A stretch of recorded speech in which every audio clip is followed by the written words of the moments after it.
안녕하세요. 날마다 회개함으로 하나님께로 돌이키는 우리 모두가 되기를 바랍니다. 쉽고도 정확하게 알차고 재미있게 하나님의 말씀을 가슴 깊이 새기는 시간, 소문난 성경교실의 오택현 교수입니다.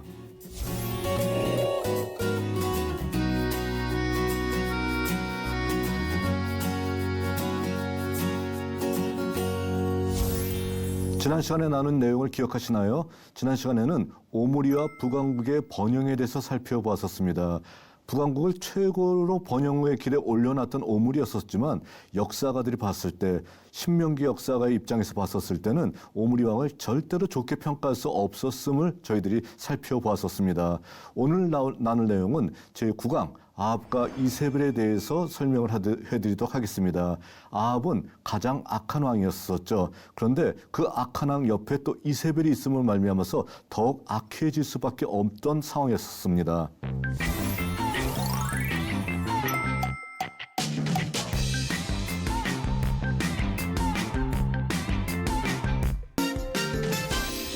아합과 이세벨이 우리가 생각할 때 아합은 이세벨과 함께 표현될 수밖에 없는 사람이라는 것이죠. 자, 아합이란 왕, 한마디로 얘기해서 오므리의 아들이고요. 북왕국의 최고의 전성 시기를 구가했었던 오므리가 왕위를 물려주었던 어떤 사람이었었는데, 그가 바로 정략 결혼을 통해서 시돈 여자 이세벨과 결혼함을 통해서 자, 악한 사람이 악한 사람과 결합을 해서 더 악한 일을 할 수밖에 없었던 바로 이런 어떤 경우가 북쪽 이스라엘에서 나타나게 되었던 것입니다.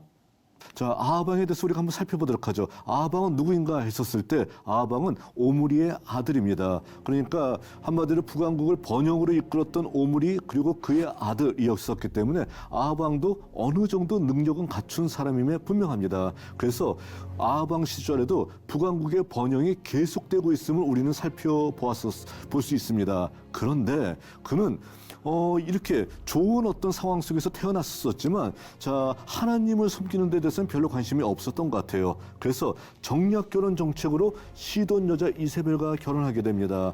자, 하나님을 섬기는 사람은 정략 결혼 필요 없어요. 하나님만 의지하면 됩니다. 그런데 정략 결혼 정책으로 시돈 여자 이세벨과 결혼함을 통해서 이스라엘의 역사를 비극으로 몰고 가게 만들었다는 것입니다. 또한 다양한 나라와 외교적 관계를 통해서 자, 우리가 살 수 있는 길은 외교적 관계를 통해서 우리를 부강하게 만들 수 있다 생각하면서 굉장히 여러 나라들과 관계를 맺고 그 나라들과의 관계를 돈독하게 하려고 노력했던 사람이었던 것입니다. 그런데 다른 나라들과의 관계를 돈독하게 하려고 노력은 했었지만 하나님과의 관계를 재정립하기 위해서 노력하려고 하는 그 수고는 보이지 않았다는 것이 아합의 가장 커다란 문제라고 얘기할 수 있습니다. 자, 어쨌든 그는 오므리의 아들이었었고 나라를 부강하는 데 일조했던 사람이면 분명하거든요. 그래서 상하궁을 비롯해서 많은 성읍을 건축하게 됩니다. 상하궁과 같은 어떤 화려한 성읍을 많이 짓기도 하고요. 또 나라를 지키기 위해서 요새화된 성읍을 만들면서 나라를 지키려는데 상당히 많은 노력을 기울이긴 합니다. 그러나 아까도 얘기했었지만 하나님과의 관계를 재정립하고 하나님의 뜻이 무엇인지를 알려고 노력하는 어떤 그 노력은 거의 보이지 않았었던 사람이었다라고 볼 수 있습니다.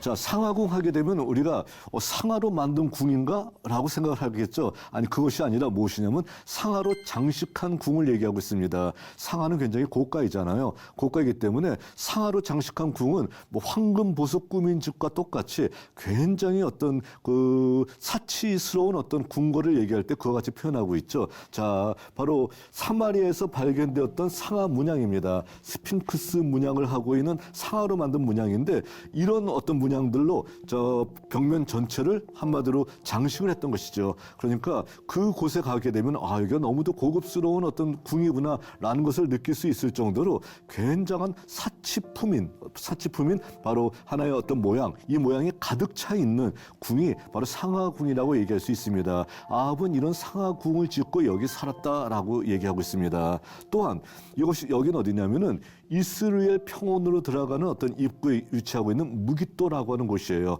그런데 이 무기또는 한마디로 얘기해서 왕의 그 바닷길이 통하고 있는 어떤 길이에요. 그리고 이스라엘 평원은 바로 이 위에서 모든 것이 다 조망이 되고요. 또 이스라엘 평원에서 일어나고 있는 모든 것들을 이 위에서 관리 감독하고 있는 장소이기도 한다는 것입니다.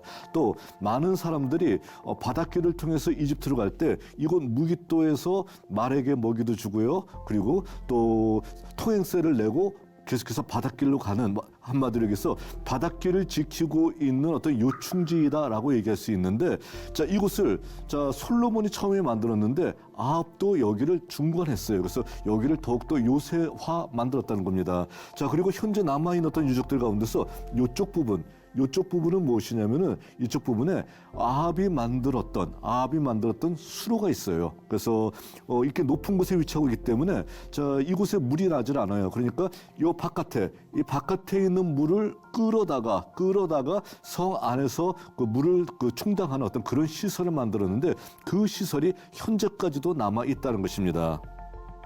무기또에 있는 아합의 지하 수로를 내려가기 위해서는 수십 미터를 밑으로 내려가는 거예요. 수십 미터 밑으로 내려간 다음에, 그런 다음에 어느 정도 깊이가 되게 되면 거기서 이와 같이 터널이 있어요. 이 터널이 무엇이냐면 저 바깥에 있는 물이 이 터널을 통해서 안으로 들어오는 거예요. 안으로 들어오게 만드는 바로 이런 시설이 무기또에 있었었는데, 이 시설을 만든 사람이 누구냐? 아합이었다는 거죠. 그러니까 아합은 나라를 더욱더 강하게 만들기 위해서 무기또라고 하는 전략의 요충지를 더욱더 요새화로 만들고요. 이곳에서 혹시라도 물이 부족해가지고선 다른 그 나라 사람들한테 여기를 빼앗기지 않도록 굉장히 많은 어떤 그런 공을 들였던 흔적을 볼 수가 있습니다. 자, 그리고 이건 뭐냐면은 뭐라고 쓰여있냐면 템플 오브 바알 이렇게 쓰여있네요. 그러니까 바알의 신전이에요. 근데 이건 어디에서 찍은 사진이냐면은 제가 시리아에 있는 우가리트 가서 찍은 사진입니다. 그러니까 이 우가리트라는 곳은 바알신의 원조예요. 원조 바알신은 여기서부터 시작했던 겁니다. 여기서 시작했던 바알이 전 어떤 고대 근동 지역으로 퍼져나가게 되었었는데, 바로 그 원조가 있는 장소가 바로 이 장소인데, 바로 이곳이 어디와 인접하냐면 시돈과 인접한 것이죠. 그렇기 때문에 시돈 여자 이세벨과 결혼함을 통해서 이세벨이 바알을 가져왔어요. 바알을 가져왔는데 바알을 섬기다 보니까 너무도 좋은 거예요. 바알이 부자 만들어준대요. 한마디로 농사가 잘 되고 맨날 풍년이고요. 그리고 뭐 항상 물이 부족하지 않게끔 만들어준다라고 하는 겁니다. 자, 그래서 이세벨이 전국으로, 이스라엘 전국으로 바알의 어떤 그 신전을 퍼뜨리게 만들었고, 아합도 여기에 대해서 동조합니다. 그래서 아합도 이세벨과 더불어서 바알을 엄청나게 많이 숭배하게 되었던 것이죠. 자, 그러니까 바로 이곳에서 시작됐던, 우가리트에서 시작했던 바알이 전체 이스라엘로 퍼져나가게 되었었고요. 퍼져나가는데 이세벨과 아합이 상당히 일조를 하게 되었었다라는 것을 우리가 볼 수 있습니다. 지난번에 우리가 봤던 어떤 르블 박물관에 있는 어떤 바알신의 모습입니다.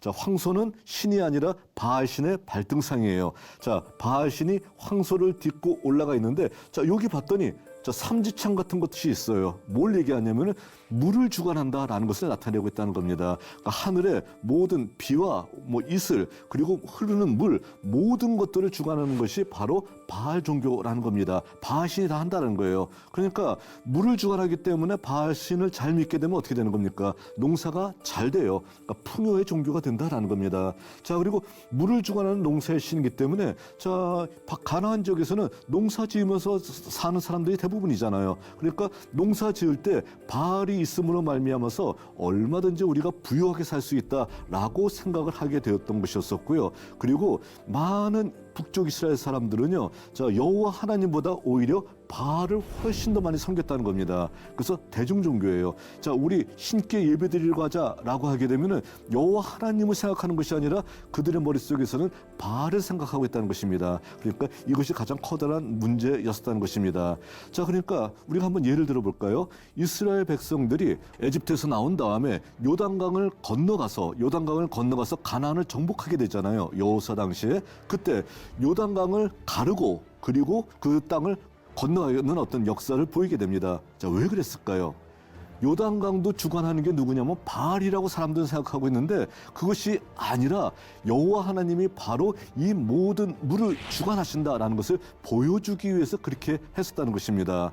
또 바알과 제일 많이 싸웠던 사람이 누군가요? 엘리야 선지자이죠. 엘리야 선지자도 어떻게 하나요? 하나님이 바로 모든 것을 주관하신다라고 얘기할 때 하늘에서 비를 내리지 않게 하고 하늘에서 비를 내리게 하는 바로 그러한 기적의 역사를 일으킴을 통해서 물을 주관하는, 특히 비를 주관하는 신은 바알이 아니라 여호와 하나님이시다라는 것을 보여주고 있었다는 겁니다.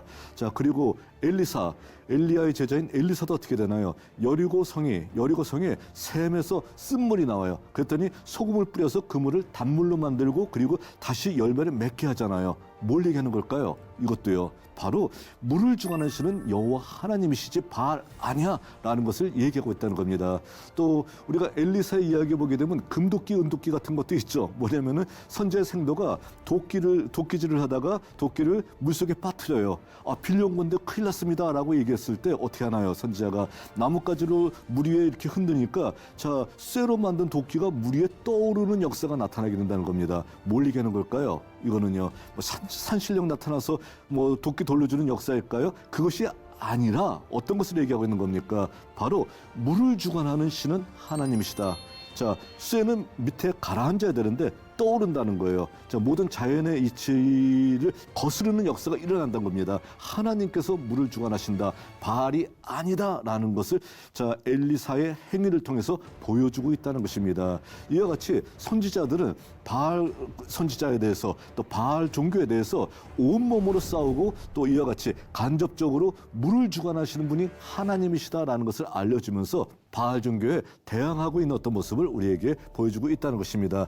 그런데 어쨌든 이 바알 종교를 왕이 그것을 독려해가면서 전국적으로 퍼뜨렸으니까 백성들은 어떻게 할까요? 당연히 바알을 더 열심히 섬길 수밖에 없는 상황이 되었다라는 것입니다. 바로 이와 같은 아합에 대해서 신명기 역사가는 어떻게 평가하고 있냐면요.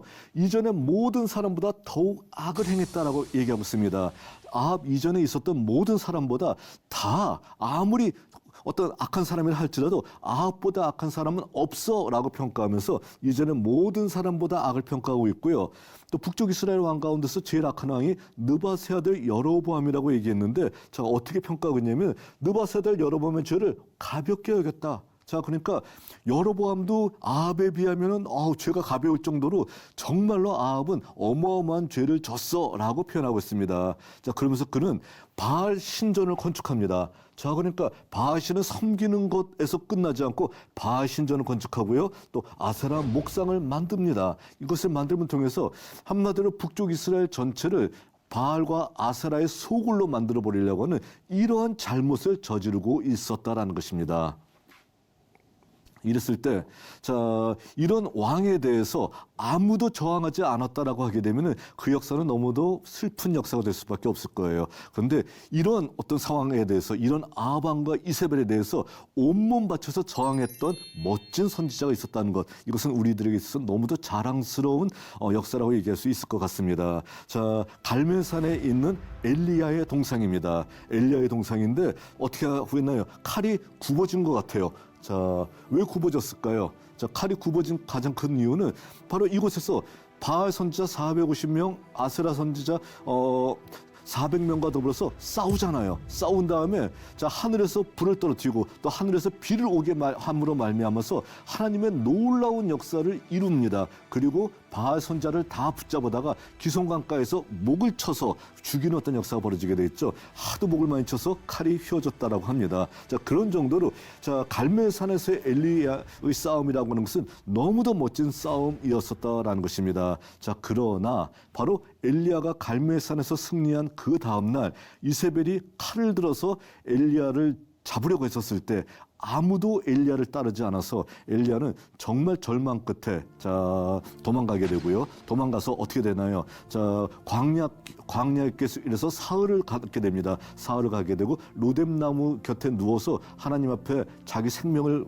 버리기를 구합니다. 하나님, 저는 무익한 사람입니다. 라고 버리기를 바랍니다. 그렇지만 하나님께서는 엘리야에게 다시 한번 40일 길을 걸어서 호렙산에 이르게 한 다음에 하나님의 어떤 역사를 통해서 새로운 일을 맡겨주십니다. 그리고 엘리야를 위로하는 가장 큰 메시지를 전해주십니다. 무슨 얘기를 하냐면은, 자, 너 혼자 바알 섬기고 바알을 안 섬기고 또 너 혼자 바알에게 저항하는 줄 알고 있지만 그렇지 않다. 너의 메시지를 듣고 남김받은 7,000명이 있다. 7,000명이나 된 사람이 바알에게 무릎 꿇지 않고 그의 음식도 먹지 않고 있고 저항하는 사람이 남아있어 라고 얘기합니다. 자, 그랬을 때 엘리야는 어떤가요?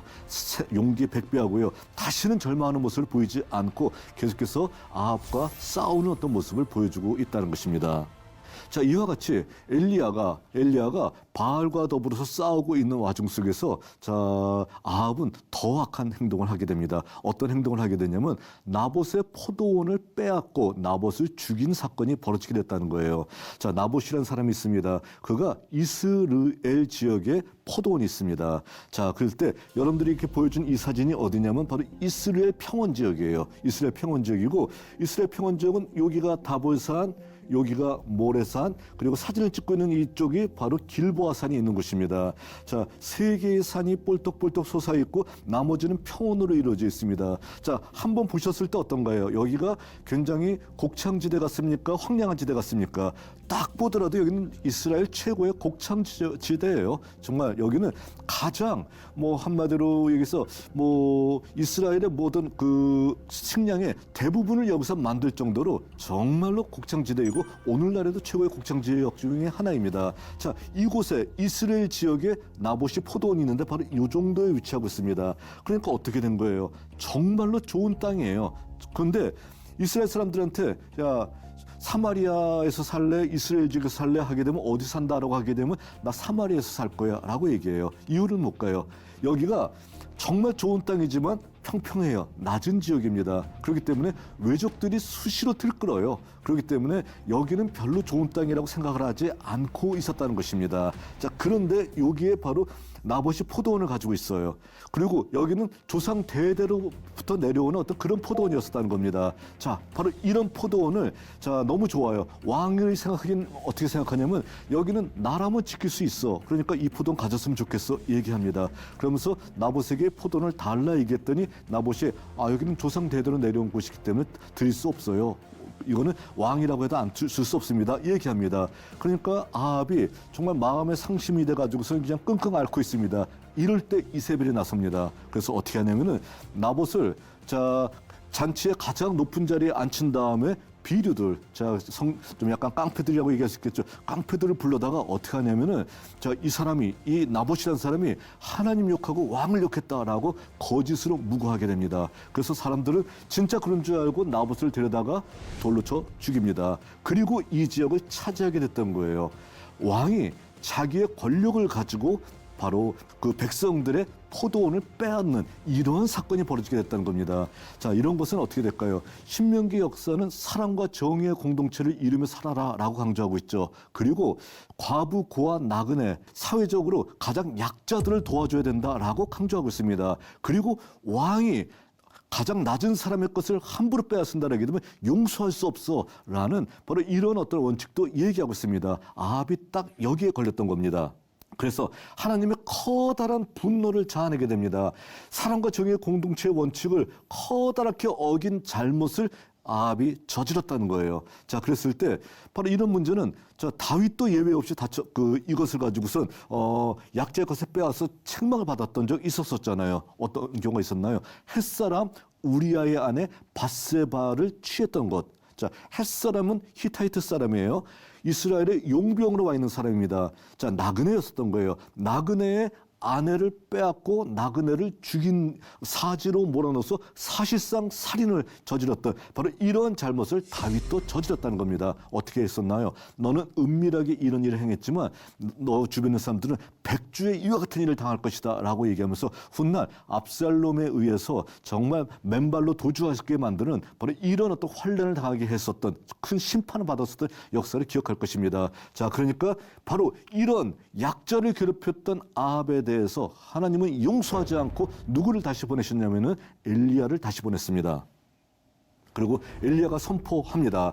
여호와의 말씀에 내가 죽이고 또 뺏었느냐 얘기하면서 그에게 이르기를 여호와의 말씀이 개들이 나봇의 피를 핥은 곳에서 개들이 내 피 곧 내 몸의 피도 핥을 것이다 얘기하면서 자 개들이 네 시체를 뜯어먹을 것이다 이런 어떤 예언을 하게 됐다는 겁니다. 그래서 이 뒤에 계속해서 강조하는 것이 뭐냐면은 신명기에서 가장 커다란 저주는 내가 성에서 죽으면은 개들이 네 시체를 뜯어먹을 것이고 성 밖에서 죽게 되면은 새들이 네 시체를 다 쪼아먹을 것이다. 다시 여기서 수습할 수 있는 상황이 안 될 것이다라는 바로 이런 메시지를 전했던 것입니다.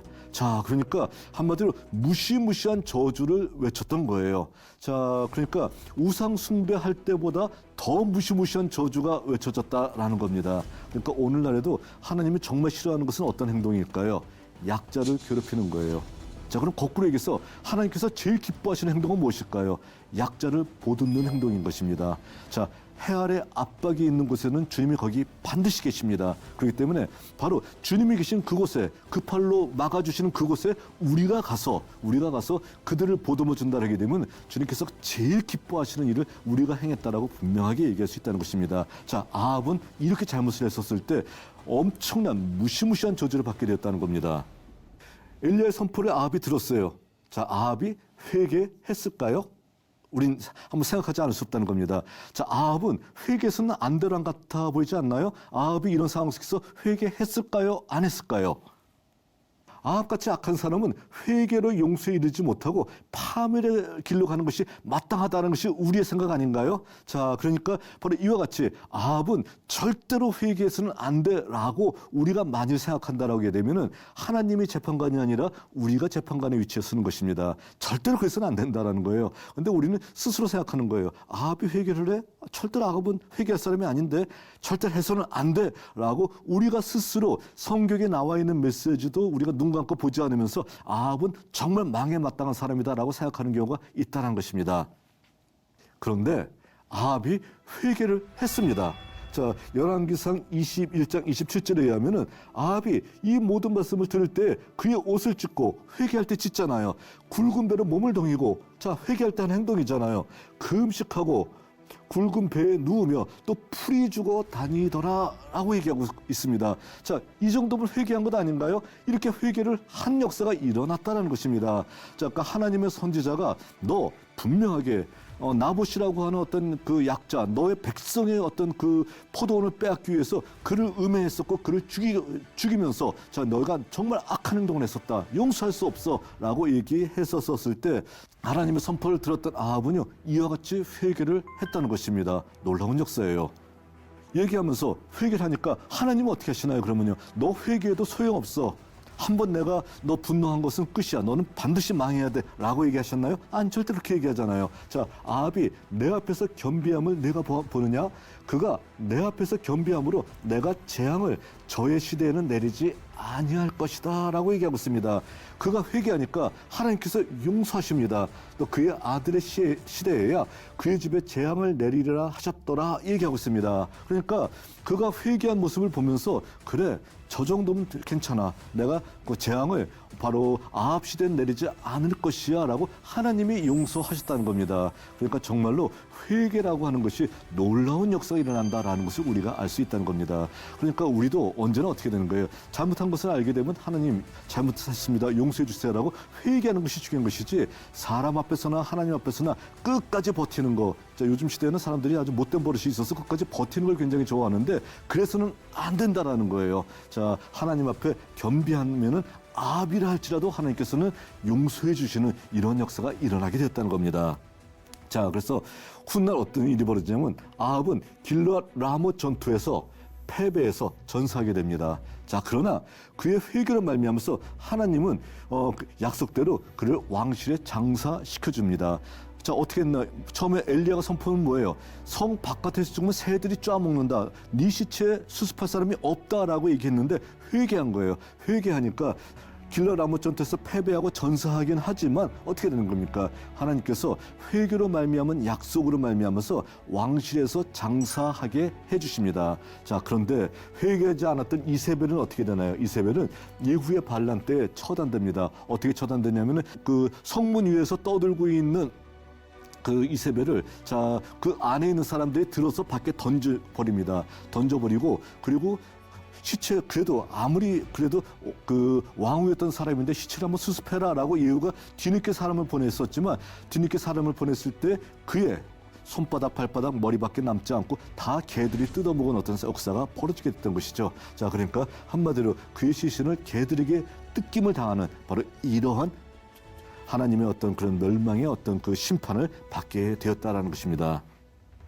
자, 그랬을 때 신명기 역사에 나타난 아합은 어떻게 평가되고 있을까요? 무조건 악한 왕이다 이렇게만 생각하지 마시기 바랍니다. 바알 숭배를 조력했었고요. 약자를 무참하게 짓밟은 악인이었었습니다. 또 베델과 단의 금송아지 신전을 여전히 섬겼던 사람입니다. 그런데 회개에서 최악의 결과는 면했습니다. 회개에서 최악의 결과를 면한 것, 이것이 바로 아합의 가장 커다란 특징이라고 얘기할 수 있습니다. 자, 그러니까 우리는 어떻게 될까요? 우리는 바로 이와 같은 어떤 모습, 아합을 무조건 악한 왕이다, 또 하나님 앞에 잘못하게 되면 무조건 심판받는다, 끝장난다, 회개도 소용없다 라고 생각할 필요가 전혀 없다는 거예요. 아합이라 할지라도 회개했었을 때 하나님께서는 용서해 주셨고 최악의 결과를 면케하셨던 모습을 볼 수 있다는 것입니다. 가장 악한 왕이 이 정도로 하게 되면 우리의 회개는 하나님께서 기쁘게 받아주신다는 사실도 기억해야 되겠죠. 자, 오늘은 아합 왕에 대해서 살펴보았었습니다. 여러분, 유익한 시간이 되셨나요? 오늘 수업은 유튜브를 통해 다시 보실 수 있습니다. 언제나 말씀의 다스림을 받는 여러분이 되시길 바랍니다. 다음 시간에는 제10강으로 여로보암 2세와 아모스의 행적에 대해서 저희들이 함께 살펴보도록 하겠습니다. 오늘도 승리하는 하루 되시길 바랍니다. 다음 시간에 뵙겠습니다.